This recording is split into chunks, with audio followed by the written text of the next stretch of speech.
An aircraft I'm not too fond of, the Boeing B-47 Stratojet. The futuristic-looking B-47 Stratojet bomber formed the core of the United States nuclear bomber force in the 1950s. It proved to be a revolutionary aircraft in both design and performance. After all, it does look like a bullet. When Boeing set out to create a jet-powered multi-engine bomber for the US Army Air Force in 1944, the designers thought in terms of a straight-winged aeroplane such as the B-29 Superfortress. After the defeat of the Nazis in May 1945, however, they were able to examine German wartime research on jet aircraft and realised that a swept wing would be far more efficient at high subsonic speed. A radical rethink produced the B-47 with a 35-degree swept wing mounted on the high fuselage and 6 jet engines housed in pods on underwing pylons. The bomber initially also had 18 rockets in the fuselage for assisted takeoff to blast it into the air when fully laden with the bombs and fuel. A drag parachute deployed to slow the aircraft on landing.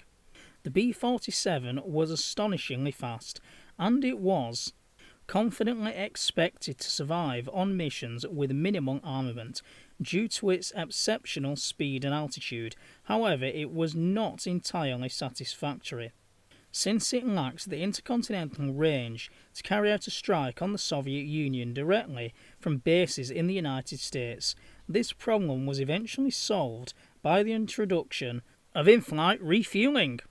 Specifications: power plant, 6 6,000-pound thrust General Electric J47 GE25 turbojet engines.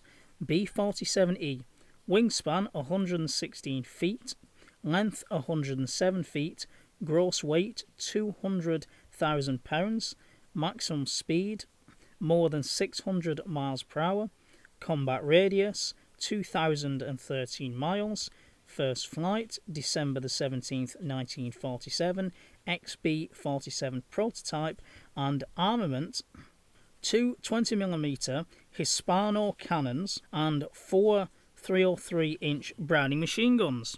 And I believe the crew was 3. Plus, of course, they used it for electronic warfare as well, so you had about 4 or 5 technicians on board, but we're going to do that in an updated video. Sadly, no country by country for this video, because only one Air Force used it, which was, of course, the United States Air Force. So, the aircraft's first flight was the 17th of December 1947, introduced in 1951, in June of that year, retired 1969, the model B-47E, and the EB-47E, that would have been the electric warfare aircraft, was retired in 1977. There was also a few flying test beds operated until 1977. So the very last flight was in 1984, which was a ferry flight, and it was the restored 520166, was ferried from the Naval Air Weapons Station at China Lake to Castle Air Force Base for display.